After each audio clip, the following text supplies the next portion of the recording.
Yes, please. Good morning, everyone. Welcome to SD Commerce Career Sector 10 Panchkula. This is CA Dheeraj here, and hope so you're doing well. In the previous class, basically कुछ accounts के आपने topic done करे, जो numerical part आप लोगों का था. But आज in today's class हम लोग अपना next part जो basically accounting standards को लेकर है, वो क्या करने वाले हैं सर, स्टार्ट करने वाले हैं. एंड अकाउंटिंग स्टैंडर्ड का जो अपने आप में पार्ट है सर, वो स्टार्टिंग से ही इंपॉर्टेंट रहा है. कैसे?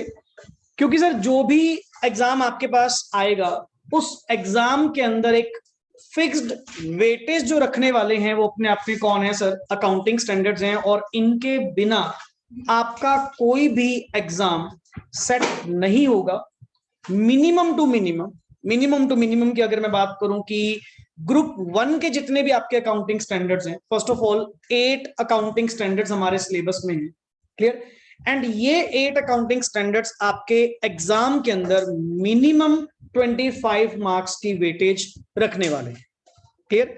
दैट मींस 25 नंबर का पेपर हो सकता है ज्यादा, जैसे मैक्सिमम 28 मार्क्स का भी गया है in the last 2 attempts. Clear? मतलब 24, 28, 25 के अप्रॉक्स आप लोगों का ये पार्ट आएगा ही आएगा.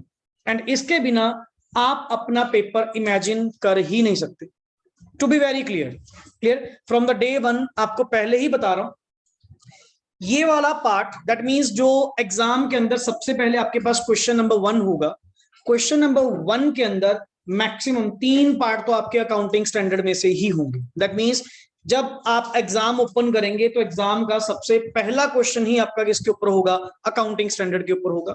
एंड इवन जो सबसे लास्ट क्वेश्चन अपने पास आता है, उस लास्ट क्वेश्चन का भी एक पार्ट, कम से कम एक या मे बी 2 पार्ट आपके क्या होंगे, अकाउंटिंग स्टैंडर्ड के ऊपर होंगे. क्लियर? सो अगर एग्जाम पॉइंट ऑफ व्यू से बात की जाए कि sir accounting point of view से जितने भी यहाँ पे ये अकाउंटिंग स्टैंडर्ड्स हैं, अकाउंटिंग स्टैंडर्ड में से पेपर पॉइंट ऑफ व्यू से डिस्कशन हम कर चुके कि सर मिनिमम 25 मार्क्स या 28 मार्क्स तक इसकी मैक्सिमम क्या जाएगी, वेटेज जाएगी. Clear? And specially each and every accounting standard की नोटिंग मैं आप लोगों को प्रोवाइड करूंगा. दैट मींस आप अपनी कॉपी पे प्रॉपर इसके क्या बनाएंगे, नोट्स बनाएंगे. हाउएवर कुछ मिक्सअप थोड़ा सा आपको दूंगा. मैक्सिमम कंटेंट यहाँ पे मैं आपको साथ साथ हम नोट डाउन करेंगे, आपके सामने ऑन स्क्रीन चल रहा है, आप साथ साथ इसके नोट्स बनाएंगे मेरे साथ. क्योंकि सर इसकी जितनी नोटिंग इंपॉर्टेंट है ना, नोटिंग इन द सेंस मैं आपको बिल्कुल क्रक्स निकाल के दूंगा कि अकाउंटिंग स्टैंडर्ड है क्या. क्लियर? तो अकाउंटिंग स्टैंडर्ड के जो नेक्स्ट आगे क्वेश्चंस होंगे सर, उसकी प्रैक्टिस करने का तो तभी फायदा होगा अगर पहले उसकी noting by your on hand आपने खुद लिखी होगी. क्लियर? तो ये मेरा स्टार्टिंग से ही पैटर्न रहा है. क्लियर? कोई प्रिंट आउट्स मैं आपको प्रोवाइड नहीं करूंगा. ईच एंड एवरी वर्ड आपकी कॉपी पे आप खुद लिखेंगे. साइड बाय साइड मैं आपको डिक्टेट करूंगा या may be side by side आपको यहाँ पे प्रेजेंट करूंगा. क्लियर? अब जैसे आज बेसिकली सबसे पहले हम लोग जो स्टार्ट करने जा रहे हैं, not accounting standard, introduction to accounting standards. कि सर हमें थोड़ा सा पहले तो ये व्यू पॉइंट बताएं, क्योंकि आज तक हमने एज सच अकाउंटिंग के अंदर इस पार्ट को नहीं लिया. क्लियर? बट अब नेक्स्ट ऑन हमें हमारी जो अकाउंटिंग है, हम लोगों का जो बेस है, वो स्टार्टिंग पॉइंट होगा ही क्या, वो स्टार्टिंग पॉइंट होगा ही क्या, अकाउंटिंग स्टैंडर्ड्स. क्लियर? तो बेसिकली आप अपना हेडिंग यहाँ पे नोट डाउन कर सकते हैं. जो स्टार्टिंग आज लोग हम करने जा रहे हैं, introduction, silence please, introduction accounting standard, introduction to accounting standards. Sir जब तक ये बेस मुझे क्लियर नहीं होगा ना कि बेसिकली सर ये अकाउंटिंग स्टैंडर्ड्स है क्या, बनते कैसे हैं, इसका सिस्टम क्या है, कौन सा स्टैंडर्ड बोर्ड है जो बेसिकली ये अकाउंटिंग स्टैंडर्ड्स को बनाएगा, हमारे आईसीआई का इसके अंदर क्या रोल प्ले है, या हम लोगों को ये सिलेबस में क्यों पढ़ाया जा रहा है, एंड एक अकाउंटिंग स्टैंडर्ड होता क्या है. अभी तक तो हमने जस्ट पहले नेम सुने थे, या +1 +2 लेवल पे कभी जस्ट वन वर्ड के अंदर आ गया हो कि इस टॉपिक के ऊपर कौन सा अकाउंटिंग स्टैंडर्ड एप्लीकेबल है. लाइक कैश फ्लो +2 लेवल पे आपने पढ़ा होगा AS3. क्लियर? वो जस्ट नेम था, बट अब डिटेल डिस्कशन करेंगे कि सर ये अकाउंटिंग स्टैंडर्ड्स होते क्या हैं। क्लियर? जो चीज आपको लिखने के लिए बोली जाएगी सिर्फ आपने वो नोट डाउन करना है। समझाने के पर्पज से मैं बहुत कुछ स्क्रीन पे लिखता रहूंगा। क्लियर? कहीं आप ईच एंड एवरी, हाँ सर लिख रहे हैं, नॉट एवरी वर्ड, जो कहा जाएगा वो आपने नोट डाउन करना है। Clear?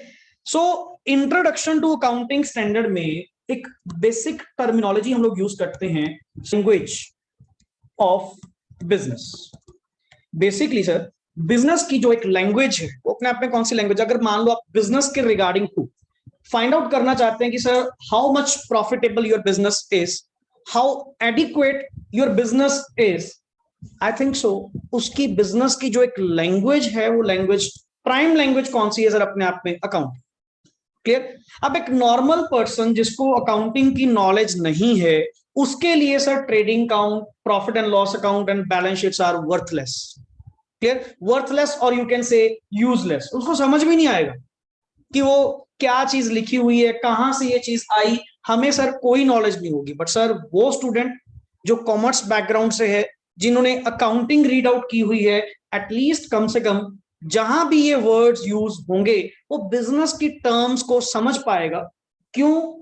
That person has knowledge of accounting but not the sound knowledge, and we are expert in that. Clear? हम लोग बेसिकली इस अकाउंटिंग फील्ड के अंदर, एज पर आई से सर सीए का जो अकाउंट्स का एग्जाम है, अकाउंट्स का हुआ, ऑडिट का हुआ, वर्ल्ड का टफेस्ट एग्जाम है जो आप लोग क्या करेंगे, पास आउट करेंगे। बेसिकली सर ऐसे ही नहीं हम लोगों को अकाउंटिंग का या ऑडिटिंग का, टैक्स का एक्सपर्ट माना जाता है, किसी ना किसी कारण है, और वो है सर हमारी वर्थ, हम लोगों की डिग्री जो आप लोग अचीव करेंगे by passing various exams at various levels.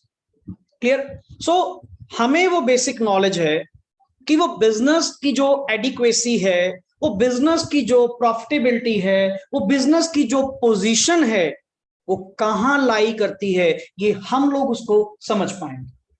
And sir ये जो लैंग्वेज है, फिर तो वही बात सर, अब इंडिया में अगर हम कहें ओवरऑल कितनी लैंग्वेजेस हैं, कम्युनिकेट तो सारे कर रहे हैं, कम्युनिकेट तो सारे कर रहे हैं, बात सारे कर रहे हैं, but sir there are so many languages, different different languages, and different languages होंगी तो here comes so many barriers to the communication. Simple सा पॉइंट है कि अगर सर हर पर्सन अपनी अपनी लैंग्वेज में रिपोर्ट करेगा, हर पर्सन अपनी अपनी लैंग्वेज में उस बिजनेस टर्म्स को दिखाएगा, फिर तो सर बहुत कन्फ्लिक्ट्स में पड़ जाएंगे। और आप तो कहते हो कि हम लोगों ने बिजनेस करना है ऑल ओवर इंडिया लेवल पे, इंटरनेशनल लेवल पे, तो आपके तो सर ये जो लैंग्वेजेस हैं अकाउंटिंग ही है, अकाउंटिंग के भी तो डिफरेंट डिफरेंट मीनिंग्स आप लोगों ने बना रखे। And accounting is assumption based, first of all accounting is assumption based, so there are various assumptions। फिर तो आप क्या करोगे सर, अपनी कोई भी assumption लोगे एंड उस assumption बेस्ड कुछ भी बिजनेस की रिपोर्टिंग कर दोगे, that is not suitable for everyone. फिर तो सर क्या होगा, अल्टीमेट में भी रिजल्ट्स क्या होंगे, मुझे आपके अकॉर्डिंग टू पढ़ना होगा। ये तो सर बड़ी दिक्कत वाली बात होगी। मेरे सामने अगर 10 बैलेंस शीट्स पड़ी हैं, अगर 10 के 10 अलग अलग लैंग्वेज में रिपोर्ट कर रहे हैं, अकाउंटिंग वेज डिफरेंट यूज कर रहे हैं, मैं तो चक्करों में पड़ जाऊंगा। कॉमन सेंस, मैं तो सर फिर समझ ही नहीं पाऊंगा, क्योंकि किसी का पर्सपेक्टिव क्या है, किसी का पर्सपेक्टिव क्या है। और आपने तो कह दिया कि अकाउंटिंग में आप अपनी assumptions क्या कर सकते हैं, यूज कर सकते हैं। Sir this is difficult for me, ये हमारे लिए बहुत डिफिकल्ट हो जाएगा किसी भी बिजनेस को असेस करना, उसकी वाइबिलिटी को चेक करना, that is too difficult. Here comes a need for the standardized language which is given by Institute of Chartered Accountants of India, एक common language which is acceptable by all. Clear? एक standardised language, that's why they are called as accounting standards. Clear? कि आप लोग accounting कैसे करेंगे, मन मर्जी नहीं चलेगी आप लोगों की, मन मर्जी नहीं चलेगी, जैसा देखा वैसा रिपोर्ट कर दिया, नहीं सर ऐसा नहीं काम चलेगा। एंड ऐसे ही ये जो आपकी फाइनेंशियल स्टेटमेंट्स हैं, अगर आप ऐसा करेंगे तो अल्टीमेट इसकी क्रेडिबिलिटी बिल्कुल क्या हो जाएगी, डाउन हो जाएगी। कोई भी पर्सन इसको समझ ही नहीं पाएगा। फिर तो सर इसको समझने के लिए मुझे पहले आपका व्यू पॉइंट समझना पड़ेगा, ये और प्रॉब्लम है सर। तो सर कुछ ऐसा हो नहीं सकता क्या, कोई कॉमन लैंग्वेज, कोई स्टैंडर्डाइज्ड लैंग्वेज जिसमें हर पर्सन यूनिवर्सल वे से रिपोर्टिंग प्रोवाइड करे, कि सबका क्या हो सर, कॉमन फॉर्मेट, एंड उसी फॉर्मेट में, उसी स्टैंडर्ड में, उसी लैंग्वेज में आप उसको क्या करेंगे, रिपोर्ट करेंगे, so that it can be easily for everyone to understand the business terms. नहीं तो अदरवाइज क्या होगा सर, अगर हर पर्सन अपनी अपनी करेगा, मैं तो समझने से रहा, या maybe in the same sense in which you want to convey, मैं समझ ही नहीं पाऊंगा।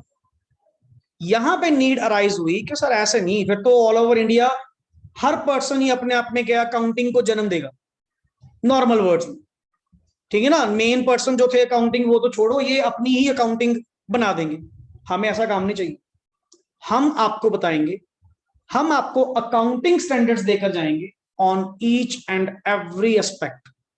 जो लोग आप अकाउंटिंग में यूज करते हो ना, जो टर्मिनोलॉजीज यूज करते हो, ईच एंड एवरी वर्ड के ऊपर हम आपको बताकर जाएंगे कैसे कैसे आप अपनी फाइनेंशियल स्टेटमेंट्स को प्रिपेयर करेंगे, उनके अंदर क्या क्या होना चाहिए, उनकी प्रेजेंटेशन कैसे होगी, उनकी प्रेपरेशन कैसे होगी, उनके डिस्क्लोजर्स के regarding each and every word to be mentioned in the financial statements is guided by us. हम बताएंगे sir, clear. So that is called as accounting standards. Term शुरू कहां से हुई sir, accounting is the language, but detail background अगर हम देखें, ये लैंग्वेज क्यों मानी जाती है, ये व्यू पॉइंट हुआ clear concept. First of all आपके सामने वर्ड आता है जी, लिखे अकाउंटिंग स्टैंडर्ड्स, ऑन स्क्रीन आपको दिख रहा होगा अकाउंटिंग स्टैंडर्ड्स, एरो देखे, code of practices, accounting standards, visible है सबको, ठीक है। लिखे जी अकाउंटिंग स्टैंडर्ड्स, थोड़ा एनलार्ज कर देता हूं, कोई इशू नहीं है, जहां जहां शिफ्ट करना होगा मैं अपना बताता रहूंगा, बट पहले नोट डाउन करें अकाउंटिंग स्टैंडर्ड्स।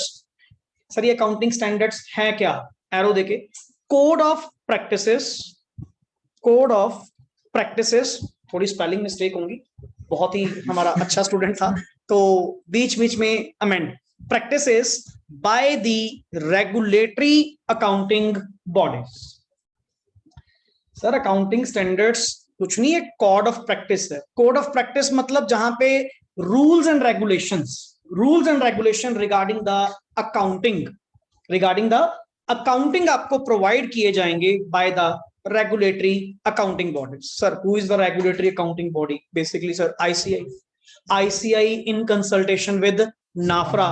तो बेसिकली सर वो बैकग्राउंड हम ऑलरेडी कंपनी लॉ के अंदर भी डिस्कस कर चुके हैं। स्टिल यहां पे वर्ड टाइम टू टाइम बताना जरूरी है कि रेगुलेटरी अकाउंटिंग बॉडीज क्या है, वो डिटेल में वो लिखते जाएंगे, जहां जहां जो रिक्वायर्ड होगा आप जस्ट पहले उतना करें जो आपको बताया जा रहा है। जहां नीड होगी, जहां कोई एक्स्ट्रा नोट होगा, मैं अपने आप साथ के साथ उसको अपन लिखते जाएंगे। First point okay. सर थोड़ा और डिटेल में चलो ना, कोड ऑफ प्रैक्टिसेस का मतलब क्या है, नीचे लिख, एरो देखे, अ स्टेटमेंट और written document, a statement or written document in which rules slash regulations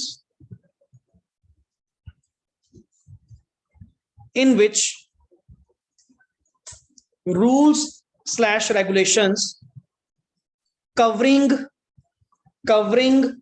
various aspects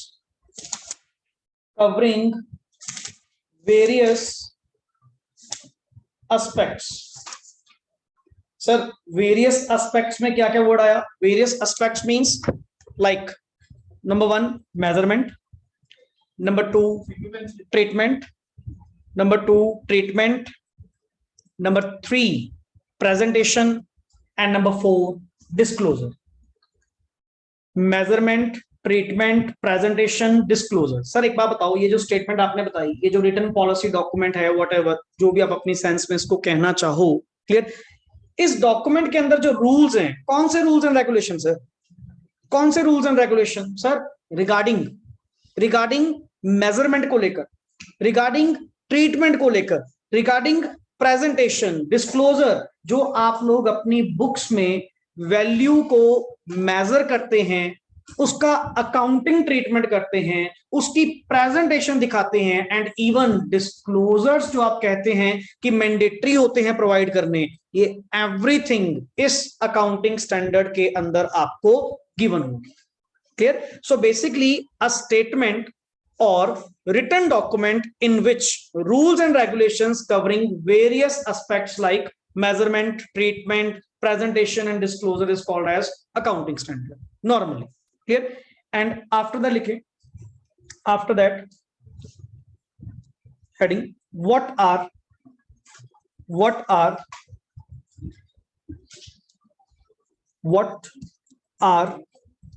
heading type? Generally ये एडिशन है फ्रॉम द लास्ट नोट्स, लिखे व्हाट आर, अरे अपने आप चेंज करते रहो, नॉर्मली क्वेश्चन है naturally different pen and answer, क्या यार अब हर चीज पूछोगे क्या? What are accounting policies?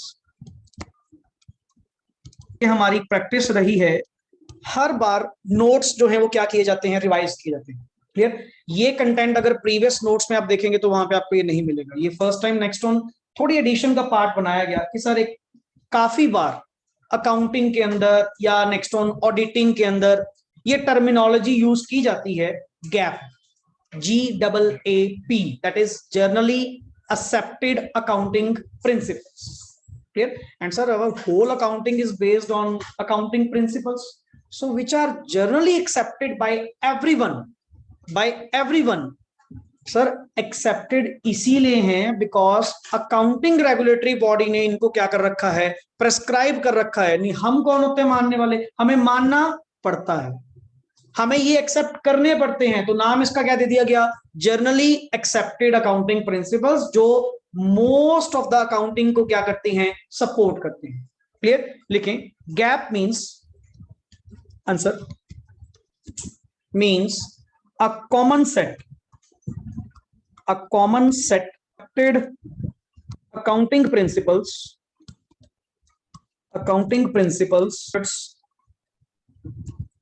and procedures, ये 3 word underline, accounting principles, standards and procedures which an entity follows while preparation and presentation of financial statements and even sir ये accounting principles की भी definition जो आप AS1 आगे read out करेंगे वहां पे भी यही टर्मिनोलॉजी दोबारा फिर आएगी। बट गैप मींस जनरली, ये भी तो सर अकाउंटिंग पॉलिसीज या अकाउंटिंग प्रिंसिपल्स की ही बात चल रही है। Clear sir? ये जो बेसिकली कुछ अकाउंटिंग प्रिंसिपल्स, प्रोसीजर्स या स्टैंडर्ड्स जो आप फॉलो करते हैं, कब? While the preparation and presentation of क्या, financial statements, they are called as generally accepted accounting policies. Clear? Full stop. आगे लिख साथ में,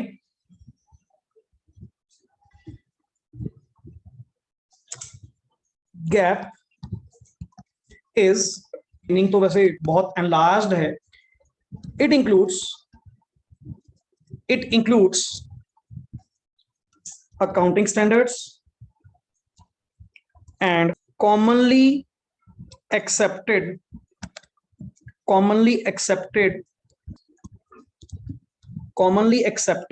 accounting principles where there is no guidance provided by standards. Sir वही बात है कि अल्टीमेट इसमें अगर मीनिंग की बात करें, मीनिंग तो सर इसमें काफी एनलार्ज्ड स्कोप है गैप का, बट यहां पे ना सर वो इसमें इंक्लूड जो होते हैं वो कुछ तो अकाउंटिंग स्टैंडर्ड है जो पर्टिकुलरली बना दिए गए।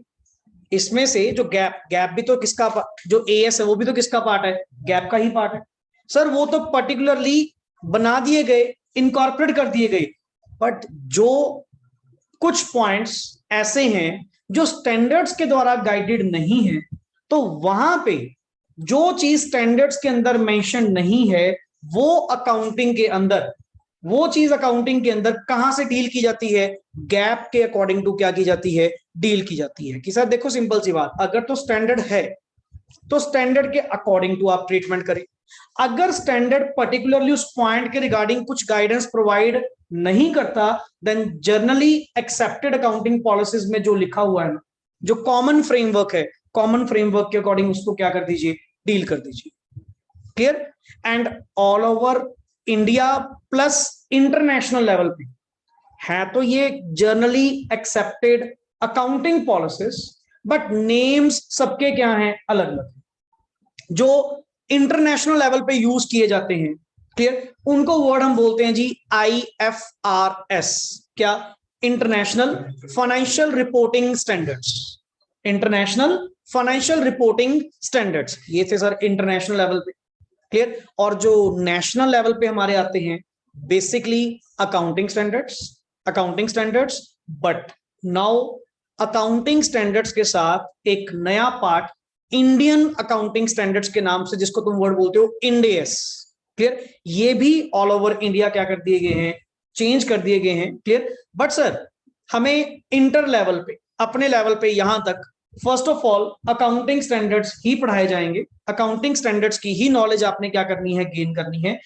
इंडियस का कोई कॉन्सेप्ट इंटर लेवल पे अप्लाई नहीं होता। क्लियर? इंडियस प्योरली प्योरली आप लोगों का फाइनल का सिलेबस है, वहां पे आपने रीड आउट ही क्या करने हैं, इंडियस। बट वहां पे भी समझ आने का जो कारण होगा, सारे कॉन्सेप्ट्स क्लियर होने का जो कारण होगा, वो बेस आप लोगों का कहां पे है, अकाउंटिंग स्टैंडर्ड्स। सर इंडियस में कोई ज्यादा फर्क नहीं है। वो जो तुम्हारे इंटरनेशनल फाइनेंशियल रिपोर्टिंग स्टैंडर्ड्स है ना, इंटरनेशनल, वो तो इंटरनेशनल लेवल पे थे, हमें क्या चाहिए, नेशनल। तो इन्होंने क्या करा, वही IFRS की copy with some carve in and carve outs differences, some amendments, कुछ पॉइंट ऐड, कुछ पॉइंट डिलीट, जिसको वर्ड बोलते हैं carve in, CARV, carve in and carve outs करने के बाद नाम क्या दे दिया, Ind AS, that is Indian accounting standards, to be applicable on following companies, जिनके ऊपर ये एलिजिबिलिटी बनती है। अदरवाइज अकाउंटिंग स्टैंडर्ड्स तो आपके ऊपर क्या होंगे, एप्लीकेबल होंगे ही होंगे। हुआ concept clear? Clear? So basically एक टर्मिनोलॉजी वैसे यूज की गई, हाउएवर सच थोड़ी सी इररिलेवेंट थी, बट स्टिल कहीं ना कहीं ये मीनिंग आप लोगों को आगे बेस बनाने में क्या करेगा, हेल्प आउट करेगा। क्लियर? नेक्स्ट आगे लिखें, हु इश्यूज, इसी के साथ नीचे ऐसे question, who issues accounting standards, who issues accounting standards in India। हमने सर बाहर का क्या लेना, हमें तो इंडिया का सिस्टम बताओ कि अपने यहाँ पे सिस्टम क्या है, अकाउंटिंग स्टैंडर्ड कौन इशू करता है। क्लियर? लिखे जी। फर्स्ट ऑफ ऑल कुछ हल्का सा मीनिंग के साथ, AS capital, that means accounting standard, AS are written policy document issued by government support, with the support of other regulatory bodies। अब सेंट्रल गवर्नमेंट खुद दूसरे में पूछकर, other regulatory bodies like MCA means Ministry of Corporate Affairs, and NAFRA, and FRA means National Financial Reporting Authority। Clear? NAFRA full stop. अब ये things full form आप लिखना चाहो तो लिख सकते हो, otherwise drop it. Clear? Next is point, मतलब first point, second point, AS reduce by standardizing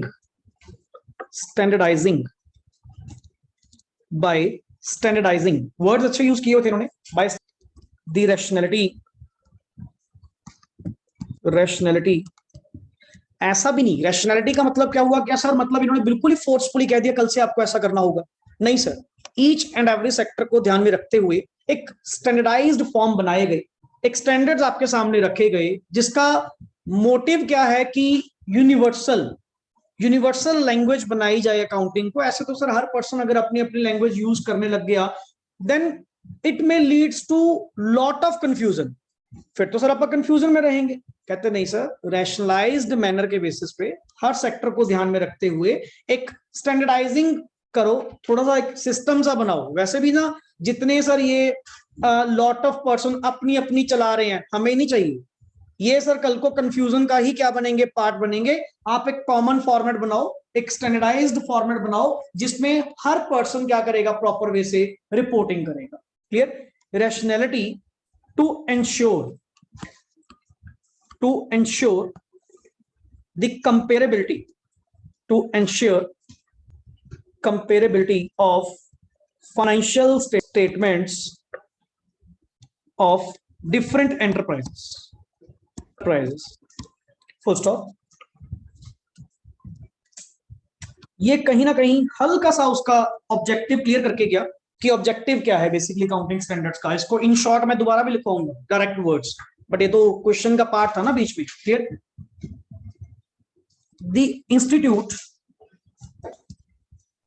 chartered accountants of India bracket में ICAI, institute of chartered accountant of India, preparer of standards and later point of time, at the later point of time it will issued by the government after its review। ऐसे ही नहीं ICAI ने जो भी बनाकर दिया कल को वो अकाउंटिंग स्टैंडर्ड्स बना दिए जाएंगे, ऐसा भी नहीं है। एंड ये तो लॉ पॉइंट ऑफ व्यू से भी आप रीड आउट कर चुके हो सर। डायरेक्टली अब ICAI की नहीं मानी जाती, बिकॉज ICAI की जो पावर है वो बेसिकली किसको दे दी गई है, नाफरा को। क्लियर? तो बेसिकली आज की डेट में भी प्रिपेयरर एंड फाइनलाइज करने में फर्क होता है। प्रिपेयरर मींस ड्राफ्ट कौन करके देगा, ICAI, and in consultation with NAFRA, central government after it's review करवाएगी, पब्लिक कमेंट्स के लिए ओपन होगा, ऑब्जेक्शंस के लिए ओपन होगा। सब कुछ कंप्लीट करने के बाद देन गवर्नमेंट इसको क्या करेगी, इशू करेगी। Otherwise ICAI is just a preparer. Clear? And आगे accounting standard board, number 4 point, accounting board bracket में ASB, a board formed by ICAI and which has main role in formulating slash, यहां तक लिख लिया, which has main role in formulating slash revising the accounting standards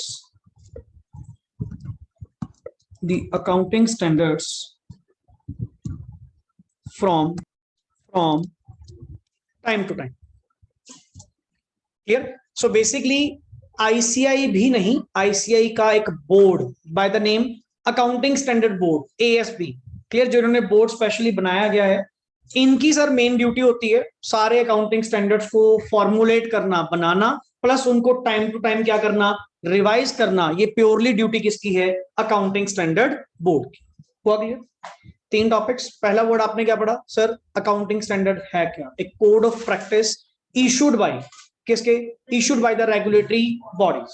clear? Sir basically it's a statement और a written document in which क्या rules and regulations covering various aspects like measurement, treatment, presentation, disclosure को लेकर given है।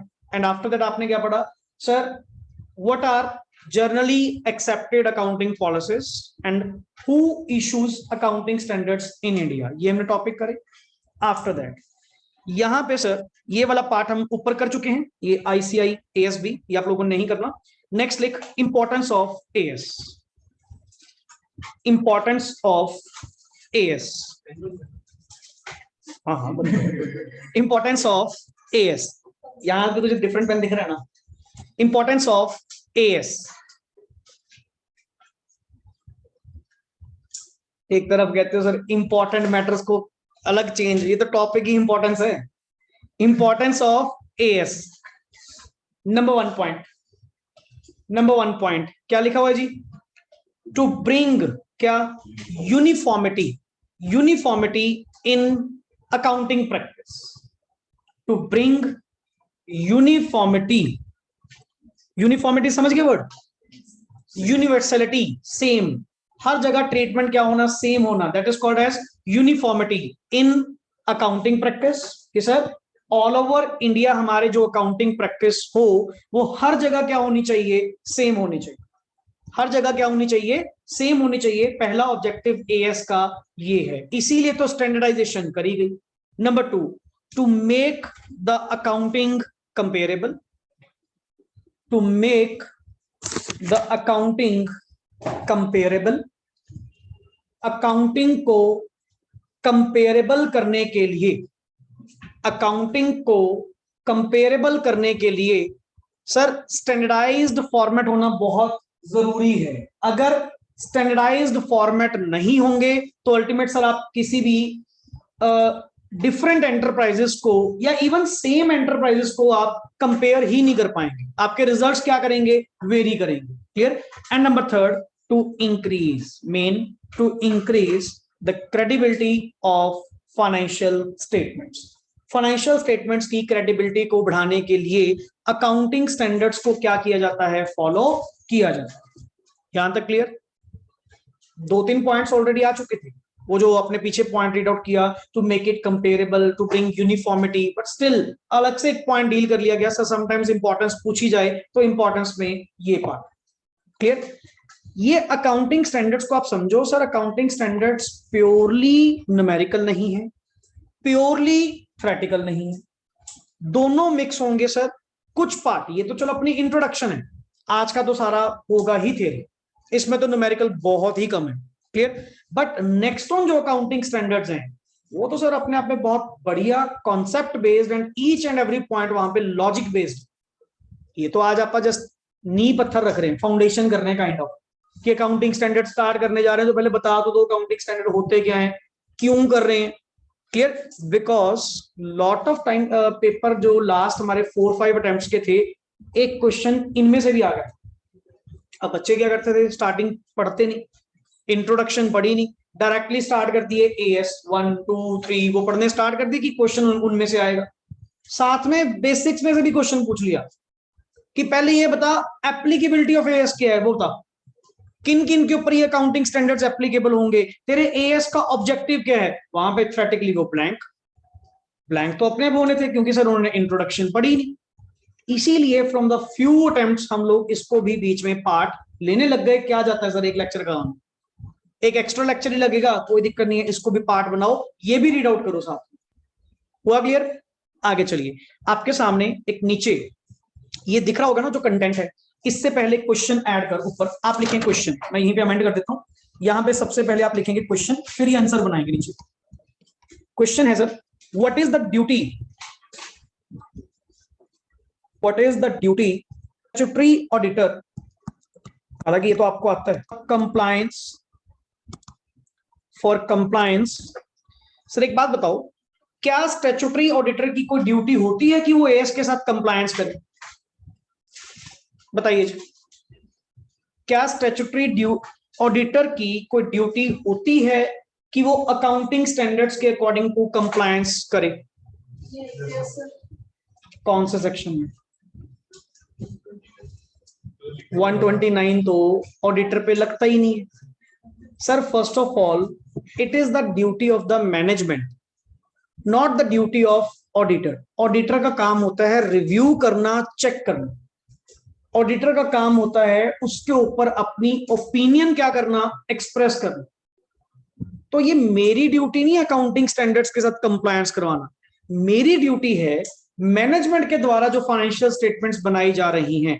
पहली बात, section 129 के according एक duty management के ऊपर असाइन की गई, क्या कि सर मैनेजमेंट की ड्यूटी बनती है फाइनेंशियल स्टेटमेंट्स को इन अकॉर्डेंस विद क्या बनाना, अकाउंटिंग स्टैंडर्ड्स। जाके दोबारा चेकआउट कर लेना, 129 के सेकंड पैराग्राफ में थर्ड लाइन लिखी होगी, देख लेना, चेक कर लेना। वहां पे पढ़ा था आपने, जहां पे लिखा हुआ था कि डबल एंट्री सिस्टम पे, एक्रूअल बेसिस पे, अकाउंटिंग स्टैंडर्ड्स के साथ आपका कंप्लायंस होना चाहिए। सर 129, पहली बात तो मैनेजमेंट पे ड्यूटी है, मेरी ड्यूटी नहीं है। दूसरी बात, हाँ कहीं ना कहीं मेरी ड्यूटी लगाई गई, किस पॉइंट से, कंप्लायंस नहीं करवाना, चेक करना। क्या चेक करना, वो ड्यूटी मेरे पे लगाई 143 ने। 143 ने जो आपके पास वो एक तो स्पेसिफिक इंक्वायरीज थी, अगर आपको याद है, लिबास कपड़ा, याद करवा देता हूं, लिबास कपड़ा जो आपके पास क्या थी, स्पेसिफिक इंक्वायरीज लॉ के according, clear, and specially law के अकॉर्डिंग बोल रहा हूं, कहीं सुनने वाले बोल जाए, आप लोगों ने ऑलरेडी चैप्टर 9 डिस्कस किया हुआ है ना लॉ का, तभी आपको बता रहा हूं। एंड 10 आफ्टर दैट एक आपके पास थी रिपोर्ट ऑन प्रिंसिपल असर्शंस, जिसमें काफी सारे पॉइंट्स आपके पास गिवन थे। फर्स्ट पॉइंट था all the information and explanation, जो है आपने रिसीव कर ली, ठीक है ना, आर्म्स लेंथ, और उसमें कई पॉइंट्स थे। तो अल्टीमेट उसमें वन ऑफ द पॉइंट ये था, सर स्टैट्यूटरी ऑडिटर की ड्यूटी बनती है क्या चेक करना कि balance sheet, profit and loss या फाइनेंशियल स्टेटमेंट्स जो भी बनाई जा रही हैं वो in accordance with accounting standards बनाई जा रही हैं या नहीं। तो ये मेरी स्टैट्यूटरी ड्यूटी बनती है एज एन ऑडिटर, चेकआउट करना कि whether the financial statements prepared in accordance with 129 and in accordance with AS। देखा, अगर 129 का कंप्लायंस किया होगा तो नेचुरली अकाउंटिंग स्टैंडर्ड बीच में ही आ गए होंगे। हुआ क्लियर कॉन्सेप्ट। और वैसे भी 133 के according accounting standards notified by NFRA, आपको वहां पे क्या करने होंगे, फॉलो करने होंगे, वो भी सर आपके ऊपर ड्यूटी है। तो ये वेरियस सेक्शंस में आपके ऊपर क्या लगा रखी है सर, कुछ ना कुछ इंपोजिशंस लगा रखी हैं कि आपको ये फॉलो करने पड़ेंगे ही पड़ेंगे।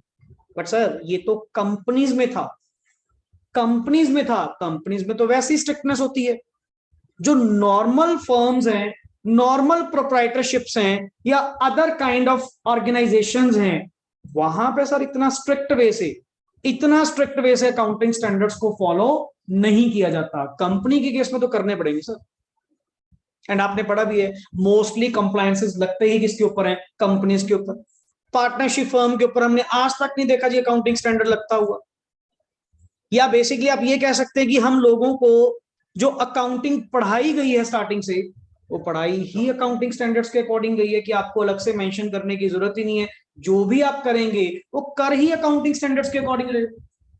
अब जो तुम लोगों ने कैश फ्लो बनाई, +2 लेवल पे आपने कैश फ्लो बनाई, वो जो फॉर्मेट्स वहां पे गिवन थे, जो एडलेस आप करते हो, डिफरेंट टाइप ऑफ एक्टिविटीज आप डील करते हो, मैंने अपनी ओर से थोड़ी बताई, हमने अपनी ओर से तो नहीं बताई ना। मुझे किसने बताया, मेरे सर ने, अकाउंटिंग स्टैंडर्ड में। सर अकाउंटिंग स्टैंडर्ड हमने भी आपको जो नेक्स्ट आगे अकाउंटिंग पढ़ाई है, जो कॉन्सेप्ट्स आप लोगों के क्लियर किए हैं, वो सारे rules and regulation as per already accounting standards ही तो बताए हैं। अब जो इन्वेस्टमेंट अकाउंट्स आप लोगों ने बनाए, जिसमें आप लोगों ने हल्की सी प्रैक्टिस करी थी न्यूमेरिकली, जिसमें डिबेंचर्स अकाउंट आपने बनाया या शेयर्स के इक्विटी शेयर अकाउंट आपने बनाया, व्हाटएवर सर, वो मैंने जो डायरेक्टली आपको रूल्स बताए कि यहां पे आपका अकाउंट इस वे से बनेगा, मैं भी तो सर अकाउंटिंग स्टैंडर्ड्स के अकॉर्डिंग टू ही बता रहा हूं। मैंने भी तो वो चीज कहां से सीखी सर, अकाउंटिंग स्टैंडर्ड से ही सीखी। इसीलिए यूजुअली बैलेंस शीट्स के अंदर आपको ना अकाउंटिंग स्टैंडर्ड की रेफरेंस देखने को नहीं मिलती, बिकॉज वो ऑलरेडी प्रिपेयर्ड किसके अकॉर्डिंग हो रही है, अकाउंटिंग स्टैंडर्ड्स के अकॉर्डिंग हो रही है। और वैसे भी तुम्हारा कौन सा कंपनी है, तुम्हारी कौन सा कंपनी है कि तुम्हारे ऊपर अलग से प्रॉपर वे से अकाउंटिंग स्टैंडर्ड्स का कंप्लायंस दिखाना होगा। सर इतना हार्ड नहीं है, क्लियर। ये मोस्टली किसके ऊपर लगती है, जो एक ऑडिटर्स जिनका स्टैट ऑडिट होता है, उनके ऊपर थोड़ी ज्यादा स्ट्रिक्टनेस है, क्लियर। लिखें, यही बनाएं, ये क्वेश्चन लिख लिया आपने, what is the duty of stat auditor for compliance with as.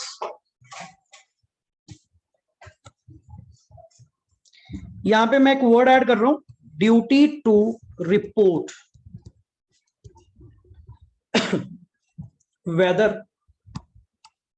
whether balance sheet, profit and loss,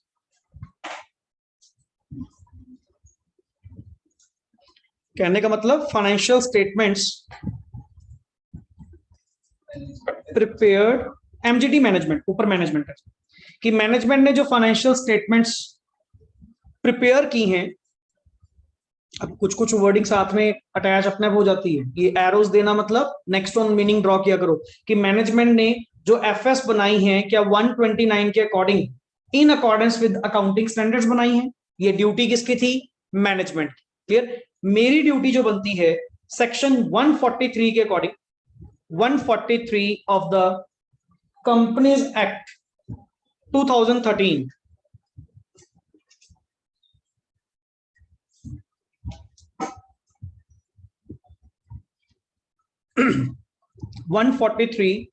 of Companies Act 2013। अब सर कंपनीज का आपने पढ़ा है, कंपनीज का स्टैट ऑडिट होना क्या है? मैंडेटरी। कंपनी ऑडिट तो होएगा ही होएगा। एंड उस कंपनी ऑडिट में ऑडिटर की क्या ड्यूटी बनती है? Sir duty to report, duty to report whether balance sheet, PL, or you may say FS, financial statements prepared in accordance with the accounting standards, prepared in accordance with accounting standards,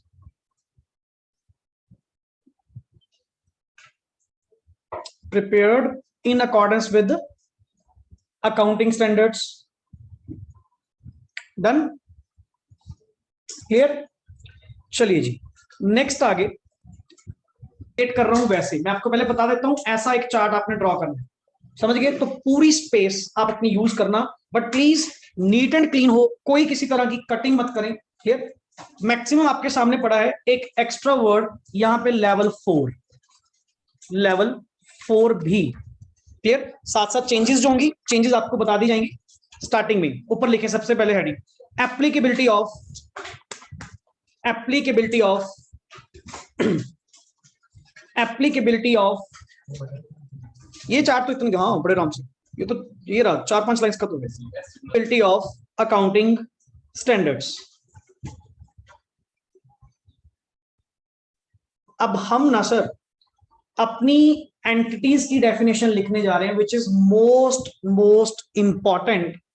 and theory में जो मैं आपसे कह रहा था कि जो पूछा गया था क्वेश्चन वो इन्हीं में से था कि सर अकाउंटिंग स्टैंडर्ड्स की एप्लीकेबिलिटी बताओ कि लिस्ट जो लेवल 2 एंटिटीज हैं, ये देख रहे हो लेवल साइड पे लिखे हुए, लेवल 1, लेवल 2, लेवल 3, चलो 4, तो अब एक लाइन एक्स्ट्रा डाल दी गई, अलग बात है। या SMC, small and medium sized companies कौन सी होती हैं, नॉन एसएमसी क्या होती हैं, यहाँ पे ना नीचे थ्रेशोल्ड्स, अलग अलग लिमिट्स आएंगी, कौन किसमें कवर होगा। एंड अकॉर्डिंग टू दैट किसी को तो पूरे कंप्लायंस करने हैं, सारे स्टैंडर्ड जितने हैं सारे स्टैंडर्ड आपके ऊपर, each and every accounting standard क्या होगा? एप्लीकेबल होगा। और कुछ ऐसे हैं जिनके ऊपर सारे नहीं, कुछ कुछ एग्जम्पशंस। अच्छा एग्जम्पशन भी क्या फुली एग्जम्प्ट और पार्शियली एग्जम्प्ट, ऐसे मीनिंग्स हम लोग वहां पे आगे डील करने वाले हैं। पढ़िए सबसे पहले एंटिटीज। एंटिटीज को 2 पार्ट्स में बांटे, one is corporate, number 2 non corporate. Corporate means company. Corporate means company, and non-corporate means other kind of organization. Clear? Like partnership firm, like partnership firm, like partnership firm. बनाइए फटाफट।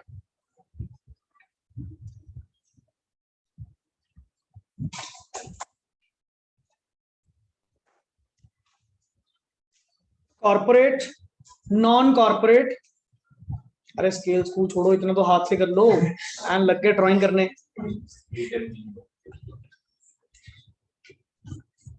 ज्यादा serious ले जाते हो तुम लोग सारे। Corporate, non corporate, non corporate के साथ वर्ड क्या लिखा हुआ है? Like, kind of example. Clear?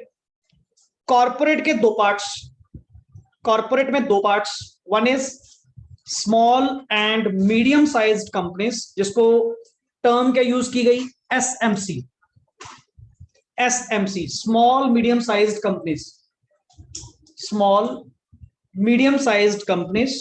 And एक होती है नॉन एसएमसी। है तो कंपनी बट ये स्मॉल एंड मीडियम साइज नहीं है, ये प्रॉपर कंपनी अपने आप में, जिसकी बढ़िया टर्नओवर, अच्छी बोरिंग्स एंड ऑल सब कुछ।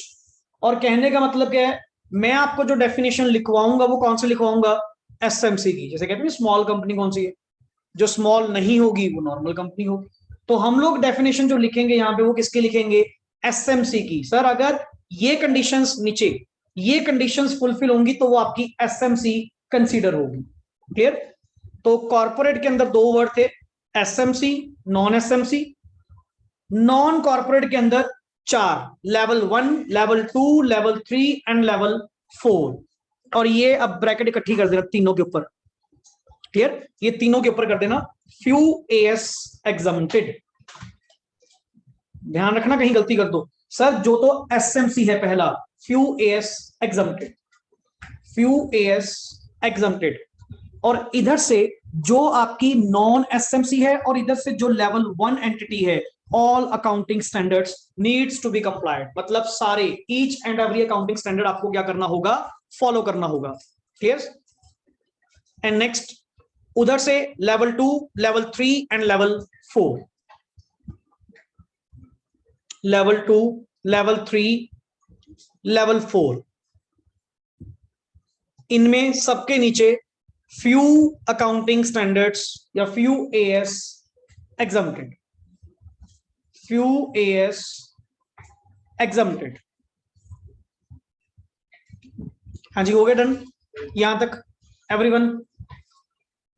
अब एक माइंड मैप सा क्लियर हो रहा है कि आप पढ़ने क्या जा रहे हो। सर एंटिटी की डिवाइडेशन तो आपने बता दी, या तो वो कॉर्पोरेट होगी या नॉन कॉर्पोरेट होगी। कॉर्पोरेट होगी तो दो होंगी, एसएमसी या नॉन एसएमसी। और अगर नॉन कॉर्पोरेट है, कंपनी नहीं है, अदर काइंड ऑफ ऑर्गेनाइजेशन है, तो वहां पे चार लेवल की एंटिटीज हैं, लेवल 1, 2, 3, 4। जो तो एसएमसी और उधर से लेवल 2, 3, 4 हैं, इनको तो few accounting standards exam.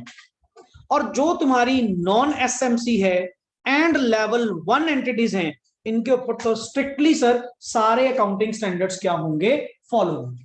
Clear. चलिए नेक्स्ट आगे सर, अब चलते हैं small and medium sized companies. यहां पे टर्नओवर की लिमिट्स अब चेंज कर दी गई हैं, तो मैं अपडेटेड आपको साथ साथ करवाता जाऊंगा। क्लियर। फर्स्ट जहां जहां जो सेम है लिखते जाए। सबसे पहले एसएमसी मींस अ कंपनी। फिर पॉइंट वाइज स्टार्ट करना, मींस अ कंपनी।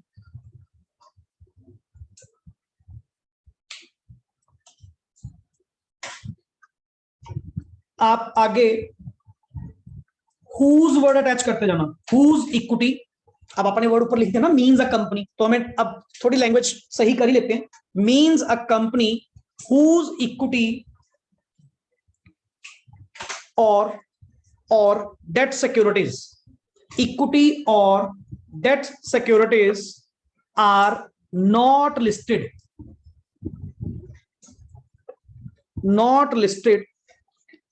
और not in the process.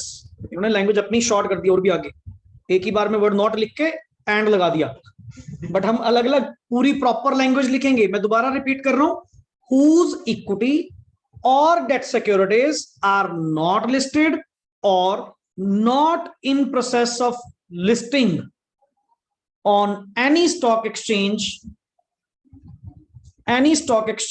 whether in India or outside, whether in India or outside। मतलब अनलिस्टेड। पहली बात, तुम लिस्टेड हो ही नहीं, या तुमने अप्लाई भी नहीं कर रखा सर। इवन इंडिया या आउटसाइड इंडिया, हमारी ना कोई इक्विटी ना कोई डेट सिक्योरिटीज, कोई भी लिस्टेड नहीं है, ना ही लिस्टिंग के प्रोसेस में, पहली कंडीशन। दूसरा पढ़िए, विच इज नॉट, यहां पे क्या लिखा था, नॉट बैंक लिखा हुआ ना, आप आगे वर्ड लिखें, विच is not a bank, financial institution or an insurance company. First point, ये आपका second point. Which is not a bank, comma financial institution or an insurance company. ना तो सर आप कोई फाइनेंशियल इंस्टीट्यूशन हो, ना कोई बैंक हो, ना ही कोई आप इंश्योरेंस कंपनी हो. मतलब तुम्हारा टाइप ऑफ बिजनेस ये नहीं होना चाहिए. क्लियर? देन आप एसएमसी में कवर नहीं होंगे. अगर आप एसएमसी में कवर होना चाहते हो, ये टाइप ऑफ बिजनेस आप नहीं कर सकते. Clearly clear. नंबर थर्ड, यहां पे चेंज, थ्रेशोल्ड इनकी चेंज हो चुकी है. अब नंबर थर्ड लिख, हुज टर्नओवर, जैसा मैं बोल रहा हूं वो लिखे, whose turnover. Number third point, whose turnover bracket excluding other income. मैं पहले वर्ड बोल रहा हूं, विद अमेंडेड पार्ट करवाऊंगा यहां पे कुछ अपडेशंस. हुज टर्नओवर, यहां पे वर्ड क्या लिखा मैंने, अदर इनकम को मत इंक्लूड करना, मैं सिर्फ टर्नओवर की बात कर रहा हूं. Okay, whose turnover excluding other income does not exceed 250 crore. 250 crore, 250 crore.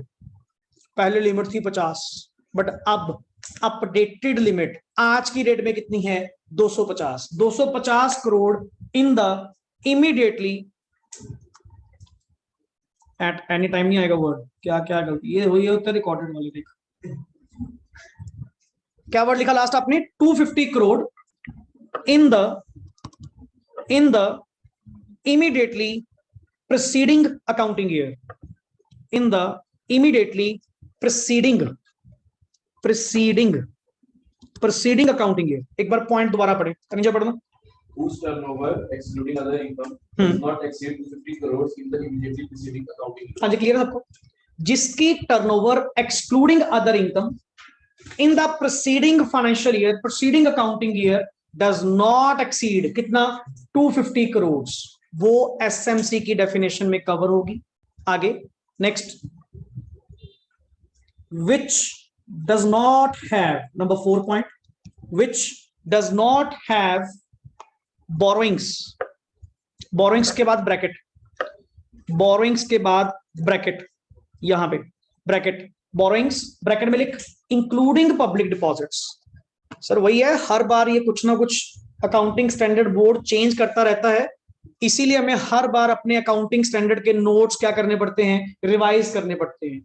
और अच्छा, स्पेशली आगे जो आप नोट्स देखेंगे ना, जहां से आप रीड करेंगे, बहुत कम चेंजेस. ये एक्चुअली एप्लीकेबिलिटी है ना, ये एप्लीकेबिलिटी है, और day by day sir applicability के अंदर या तो ये स्ट्रिक्टनेस लाएंगे या क्या करेंगे, रिलैक्सेशन लगाएंगे. तो ये जो टर्नओवर की लिमिट्स एंड ऑल हैं, ये क्या होती रहती हैं, चेंज होती रहती हैं. क्लियर? सो मैंने वर्ड बोला, which does not have borrowings, bracket में including public deposits in excess of 50 crore. In excess of 50 crore, यहां पे लिख एट एनी टाइम. आगे लिख 50 करोड़ के बाद एट एनी टाइम ड्यूरिंग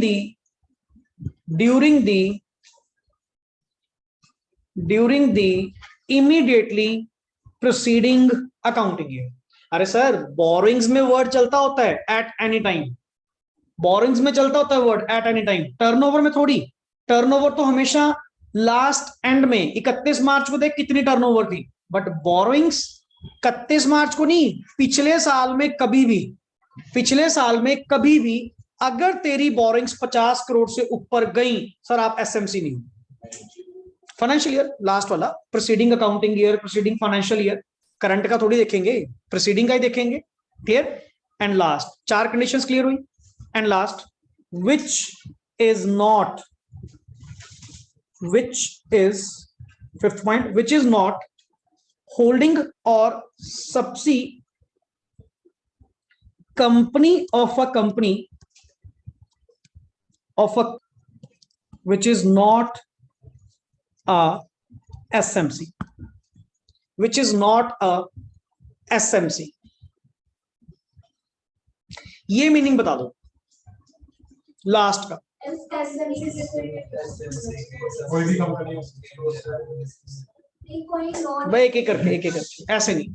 कोई नॉन एसएमसी कंपनी है अगर उसकी माइंड होल्डिंग एसएमसी की सब्सिडी हो सकती है और एसएमसी हाँ, को ही होल्ड करना है। अगर तुम्हें एसएमसी के स्टेटस में रहना है और तुम होल्डिंग सब्सिडी में भी हो तो सर एसएमसी की ही होल्डिंग सब्सिडी होना तो एसएमसी में रहोगे।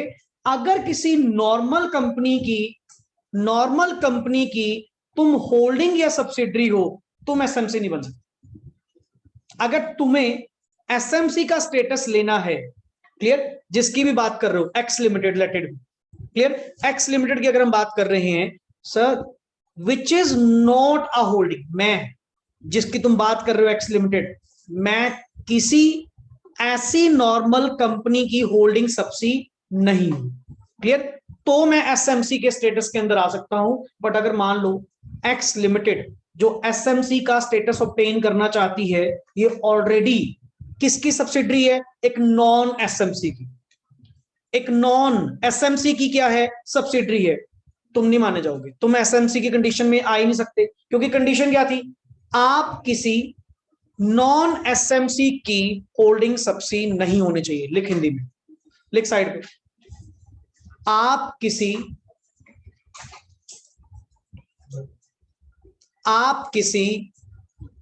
नॉन एसएमसी के होल्डिंग सब्सिडी नहीं होने चाहिए। आप किसी नॉन एसएमसी के होल्डिंग सब्सिडी नहीं होने चाहिए। हुआ क्लियर? एंड नीचे लिख, यहां पे इसने मेंशन नहीं किया हुआ, यहां पे लिखो main wording, a company shell, मैं यहां पे लिख दूं नीचे जहां पे स्पेस है, या ये मैं ये रब कर रहा हूं, यहां पे लिख देता हूं, यहां पे नहीं, ये लाइन चेंज करके, पॉइंट कंप्लीट हो चुके, ये आपने 5 कंडीशंस लिखी, एक लाइन छोड़ के नेक्स्ट आगे लिख, a company a company qualify as an S, all the conditions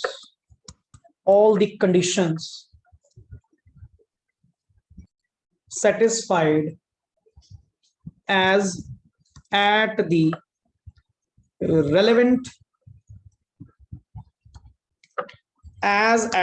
end of relevant accounting period।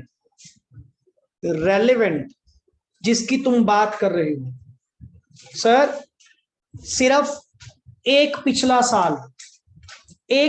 साल डिसाइड नहीं करेगा कि आप लोग एसएमसी हो या नहीं हो।